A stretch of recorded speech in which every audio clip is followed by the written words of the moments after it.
अन्नपूर्णे सदा पूर्णे शंकर प्राण वल्लभे ज्ञान वैराग्य सिद्ध यथर्म भिक्षाम देहिं च पार्वती। माता च पार्वती देवी पिता देवो महेश्वरः बांधवाः शिव भक्ताश्च स्वदेशो भुवनयंत्रम। प्रिय भक्तजनों, आइए आज सुनते हैं अन्नपूर्णा माता की व्रत कथा। सब बोलो मां अन्नपूर्णा की जय। मां अन्नपूर्णा माता का महाव्रत मार्गशीर्ष मास के कृष्ण पक्ष पंचमी से प्रारंभ होता है और मार्गशीर्ष शुक्ल षष्ठी को समाप्त होता है। ये उत्तमोत्तम व्रत 17 दिनों का होता है और कई भक्त 21 दिन तक भी पालन करते हैं। महाव्रत की कथा। एक समय की बात है, काशी निवासी धनंजय की पत्नी का नाम सुलक्षणा था। उसे अन्य सब सुख प्राप्त थे, लेकिन निर्धनता ही उसके दुख का एकमात्र कारण थी। ये दुख उसे हर समय सताता रहता था। एक दिन सुलक्षणा पति से बोली, स्वामी आप कुछ उद्यम करो तो काम चले, इस प्रकार कब तक काम चलेगा। सुलक्षणा की बात धनंजय के मन में बैठ गई और वो उसी दिन विश्वनाथ शंकर जी को प्रसन्न करने के लिए बैठ गया और कहने लगा, हे देवाधिदेश विश्वेश्वरः, मुझे पूजा पाठ कुछ आता नहीं है, लेकिन आपके भरोसे बैठा हूँ। इतनी विनती करके वो 2-3 दिन भूखा प्यासा बैठा रहा। ये देखकर भगवान शंकर ने उसके कान में अन्नपूर्णा अन्नपूर्णा अन्नपूर्णा इस प्रकार 3 बार कहा। ये कौन क्या कह गया? इसी सोच में धनंजय पड़ गया कि मंदिर में आते ब्राह्मणों को देखकर पूछने लगा, पंडित जी अन्नपूर्णा कौन है? ब्राह्मणों ने कहा, तू अन्न छोड़ बैठा है सो तुझे अन्न की ही बात सूझती है। जा घर जाकर अन्न ग्रहण कर।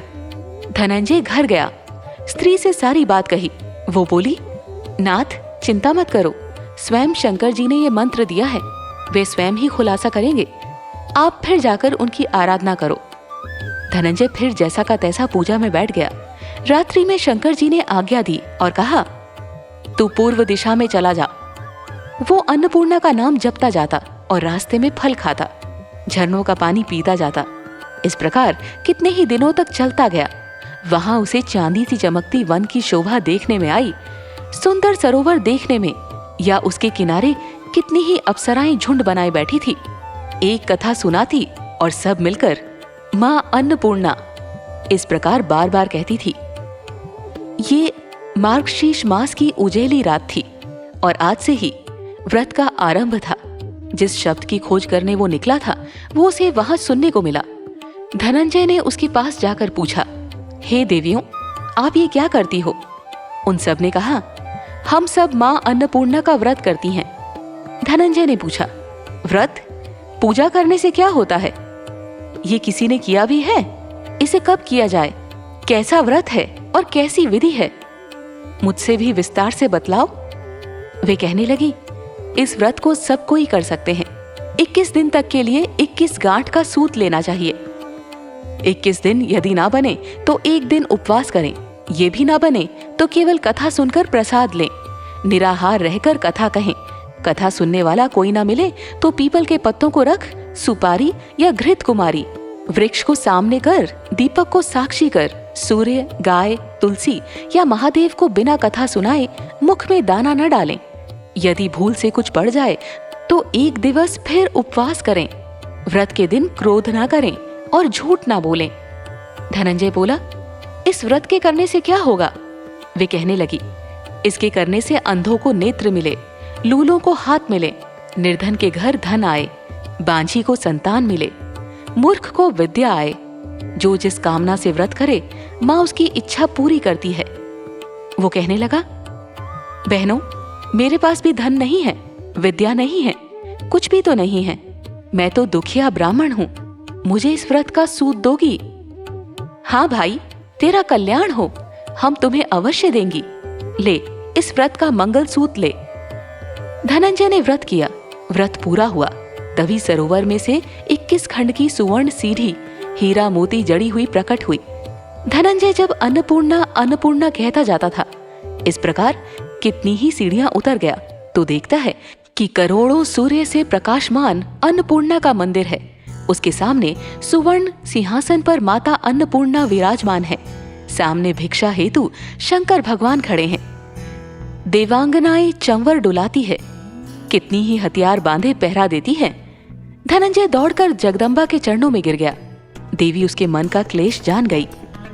धनंजय कहने लगा, माता, आप तो अंतर्यामिनी हो, आपको अपनी दशा क्या बताऊं? माता बोली, मेरा व्रत किया है, जा, संसार तेरा सत्कार करेगा। माता ने धनंजय की जीवना पर बीज मंत्र लिख दिया। अब तो उसके रोम रोम में विद्या प्रकट हो गई। इतने में क्या देखता है कि वो काशी विश्वनाथ के मंदिर में खड़ा है।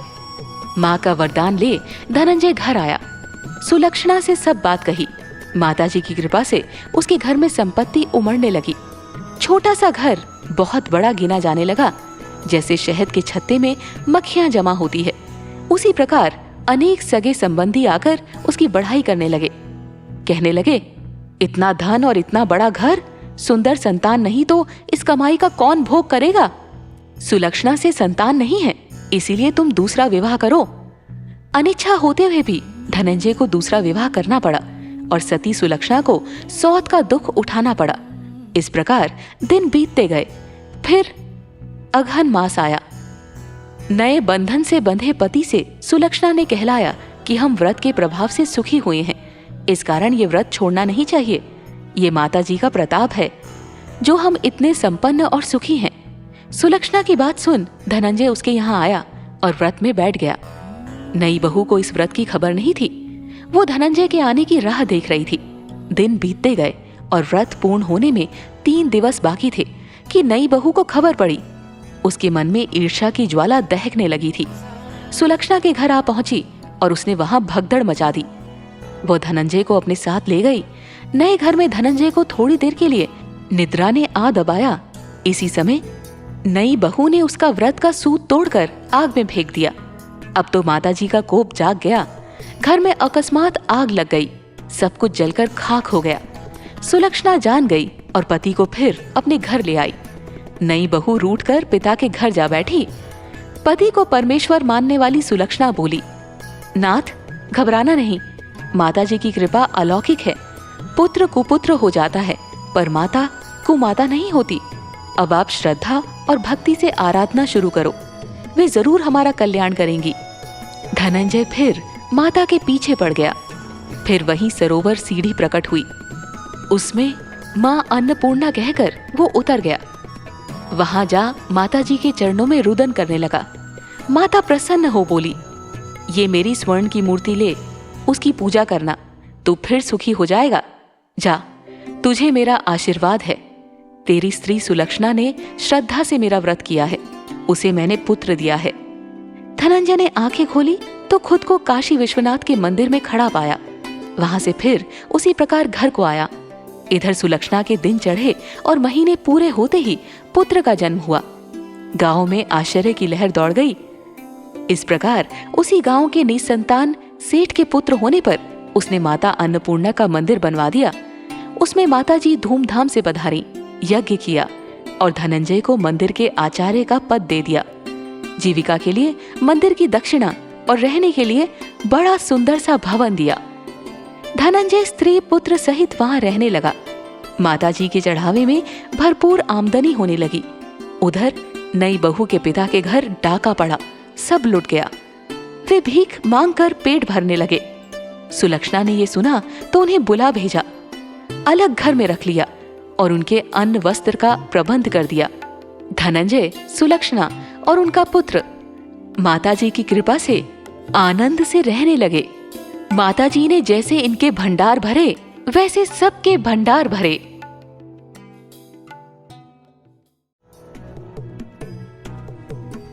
प्रिय भक्तजनों, उम्मीद करते हैं कि आपको ये कथा अत्यंत पसंद आई होगी। अगर आपको हमारी कथा पसंद है तो सब्सक्राइब करना ना भूलें, लाइक, कमेंट और शेयर अवश्य करें। अगर कोई त्रुटि हो उसे क्षमा कीजिएगा और हमें कमेंट में जरूर बताइए। आप पर और पूरे परिवार पर भगवान की कृपा सदैव बनी रहे। धन्यवाद। जय श्री कृष्णा।